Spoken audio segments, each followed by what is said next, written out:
வணக்கம். நான் சுப உதயகுமாரன் பேசுகிறேன். கூடங்குளம் அணுமின் நிலையத்திலிருந்து சில மிக முக்கியமான கோப்புகள் எல்லாம் கசிந்திருக்கிறத பற்றி நீங்க கேள்விப்பட்டிருப்பீங்க. 8,58,000 கோப்புகள் கசிந்திருப்பதாகவும் அதுல 19,000 கோப்புகள் மிக முக்கியமான சென்சிட்டிவான டாக்குமெண்ட்ஸ் அப்படின்னு சொல்லி இப்போ செய்திகள் வருது. இது அணுமின் திட்டத்துக்கு, அந்த மொத்த கூடங்குளம் அணுமின் திட்டத்துக்கு மிகப்பெரிய ஆபத்து. அது பாதுகாப்பு ஏற்பாடுகளை கேள்விக்குள்ளாக்குகிறதுலாம் இப்போ விஷயங்கள் பேசப்படுது. இதுல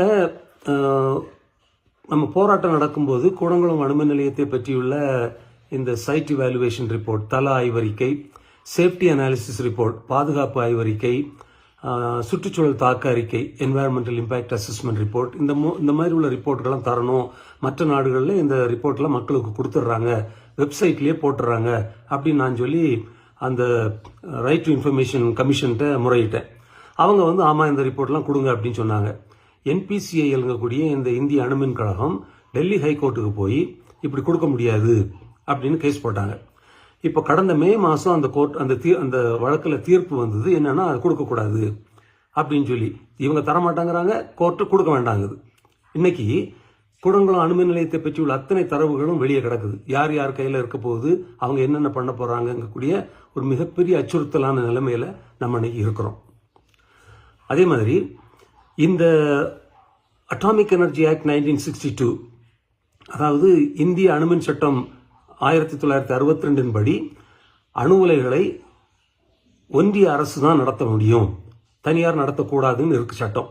அதை இப்போ அவசரமா மோடி அரசு மாற்றி தனியாரும் நடத்தலாம் அப்படின்னு சொல்லி மாத்தினாங்க. அதை பாருங்க, இந்த அனில் அம்பானியுடைய குரூப், ரிலையன்ஸ் குரூப் கூடங்குளம் அணுமின் நிலையத்தில் 3வது 4வது அணுமின் நிலையத்தை கட்டுறாங்களாம். அந்த தகவல் இப்பதான் நமக்கு கொஞ்சம் வெளியே வருது. இந்த தனியார் நிறுவனத்துக்கு இந்த தெரியும், இந்த லீக் ஆனது. ஏன்னா அவங்களுடைய சர்வர்ல இருந்து தான் வெளியே போயிருக்கு. அதுக்கு பொறுப்பேற்கவோ ஒரு கடமை உணர்வோட பதில் சொல்லவோ இல்லாமல் இவங்க என்ன சொல்றாங்க, ஆமா ஏதோ கொஞ்சம் கசிஞ்சுது, நாங்க அப்பவே இந்திய அரசாங்கத்துக்கு சொல்லிட்டோம். ஒரு பக்கம் 19,000 கோப்புகள், மிக முக்கியமான சென்சிட்டிவான டாக்குமெண்ட்ஸ் வெளியே போயிருக்குது. இது அந்த அணு உலைக்கு ஆபத்து. அணு உலைக்கு ஆபத்துன்னா என்ன, அது சுற்றி வாழக்கூடிய பல கோடி மக்களுக்கு ஆபத்து, உயிருக்கு ஆபத்து, உடைமைகளுக்கு ஆபத்து. அதை ரொம்ப எளிதா தள்ளி விடுறான் இந்த தனியார் நிறுவனம். இதனால தான் நம்ம சொல்றோம் தனியார் நிறுவனங்களுக்கு அனுமதி கொடுக்க கூடாது, இது மிக முக்கியமான ஒரு துறை, இது அரசாங்கம் தான் கையாளணும் அப்படின்னு. இன்னைக்கு தனியாருடைய போக்கும் மெத்தனமும் நமக்கு இன்னைக்கு தெரிஞ்சு போகுது. அதே மாதிரி இந்த கசிந்த கோப்புகள்ல இருந்து ஒரு விஷயம் வெளியே வந்திருக்கு. என்னன்னா, NPCILம் அனில் அம்பானியுடைய கம்பெனியும் ஆய்வுகள் மேற்கொண்டாங்களாம். இந்த தொழிலுக்கு, அணுசக்தி தொழிலுக்கு வந்திருக்கிறதே இப்பதான் அந்த ஆளுடைய கம்பெனி. அப்ப என்ன ஆய்வு பண்ணாங்க, இவங்களுக்கு என்ன பாண்டித்தியம் இருக்கு, என்ன நிபுணத்துவம் இருக்கு இதெல்லாம் ஆய்வு பண்றதுக்கு? எந்த அடிப்படையில் ஆய்வு பண்ணாங்க? அறிவு கிடையாது, அனுபவம் கிடையாது. எதை கொண்டு ஆய்வு பண்ணாங்க? இது ஒரு மிகப்பெரிய கேள்வி. அதே மாதிரி 2019ஆம் ஆண்டு ஒரு கணினி தாக்குதல் நடந்தது கூடங்குளம் அணுமின் நிலையத்துக்கு மேல. இவங்க அப்படிலாம் ஒண்ணுமே எல்லாம் ஒன்றும் பெரிய பிரச்சனை எல்லாம் தள்ளி விட்டாங்க. இதுதான் நமக்கு பிரச்சனை. அதாவது ஒரு பிரச்சனை நடக்கும்போது அந்த துறை அரசாங்கம் ஆமா இதை நாங்க சீரியஸா எடுக்கிறோம், இதை பத்தி நாங்க ஆய்வு செய்யறோம் சொல்லி மக்கள்கிட்ட உண்மையை சொன்னா நமக்கு பிரச்சனையே இல்லை. இவங்க தள்ளி விடுறது, பொய் சொல்றது, பாதி உண்மையை சொல்றது, இப்படி இருக்கிறதுனால தான் இவங்க மேல நம்பகத்தன்மை இல்லாம நம்ம பாக்குறோம். இன்னொன்னு பாருங்க, ஒரு மிக முக்கியமான இந்த கசிந்த கோப்புகள் ஒண்ணு வந்திருக்கு. என்னன்னா, கூடங்குளம் அணுமின் நிலையத்தில் இப்ப கட்டப்படுற இந்த 3வது 4வது அலகுகள் மீது ஒரு தீவிரவாத தாக்குதல் நடந்தால், டெரரிஸ்ட் அட்டாக் நடந்தால், NPCILக்கும் அனில் அம்பானியுடைய ரிலையன்ஸ் இன்ஃப்ராஸ்ட்ரக்சர் கம்பெனிக்கும் $112 மில்லியன் காப்பீடு, இன்சூரன்ஸ் வாங்கியிருக்கான். போராட்டம் நடக்கும்போது நாங்க சொன்னோம், இங்க ஒரு தீவிரவாத தாக்குதல் நடந்ததுன்னா நாங்க பல கோடி மக்கள் அழிஞ்சு போயிருவோம்னு சொல்லும்போது நம்ம பார்த்து கிண்டல் பண்ணாங்க.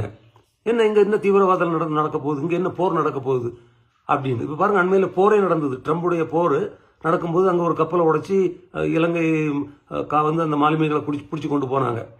நம்ம பகுதியிலே நடந்தது. தீவிரவாத தாக்குதல் யார் நடத்த போறாங்க, எப்படி நடத்த போறாங்கன்னு கிண்டல் பேசினவங்க ரகசியமா போய் இன்சூரன்ஸ் வாங்கியிருக்கிறான் $112 மில்லியன்.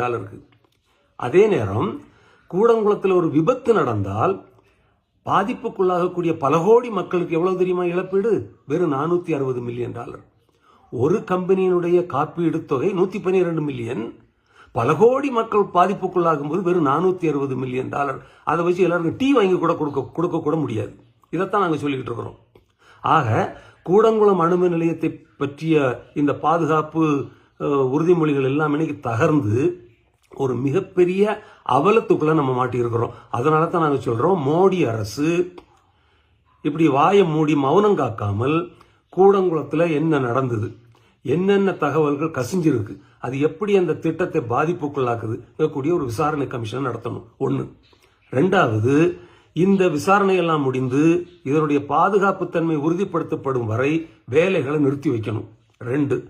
மூணாவது, வெறும் 3 விழுக்காடு மின்சாரத்தை மட்டும் தரக்கூடிய இந்த அணுமின் திட்டம் நமக்கு தேவையில்லை.